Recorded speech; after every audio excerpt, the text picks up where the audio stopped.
Site visit मांजरी येथे व्हिजिटला गेलो असता बघू शकता पहिला मजला कंप्लीट झालेला होता। दुसरा आणि तिसऱ्या मजल्यावरती आपण काम चालू होतं। सुपरविजनसाठी मी गेलो होतो, तिथे बघू शकता काम अशा प्रकारे चालू आहे।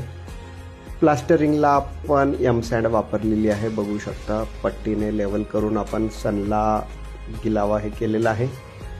तर आता एम सँडची क्वालिटी बघूया आपण। आपल्या भागात नदीच्या वाळूशिवाय गिलावा करायचं नाही असं म्हणतात, पण ते तुम्ही डोक्यातून काढून टाका। हे प्लास्टरिंग एम सँड आहे आणि याच्या थ्रूच गिलावा केलेला आहे। तर तुम्ही या कामाची गिलाव्याची फिनिशिंग बघू शकता, त्या वाळूमधून सुद्धा गिलाव्याची फिनिशिंग अशी आलेली आहे। तर हे मोर छाप नावचं आपण जिप्सम प्लास्टर सनला आपण वापरलेलं आहे। तर फिनिशिंग बघा काय आउटपुट आलेलं आहे, तर एकदम छान स्मूथ फिनिशिंग आलेलं आहे। तर आजच्या डेटमध्ये वाळू हे खूप महाग झालेलं आहे आणि त्याला अल्टरनेट पर्याय म्हणून एम सँड हे काढलेलं आहे। तरी ग्राहकांनी एम सँडचा वापर करावा। तर बघू शकता कामाची फिनिशिंग पण छान आहे आणि तुमची जी शंका आहे की नंतर वॉटर लिकेज वगैरे होईल, तर ते तसं काहीच नाही।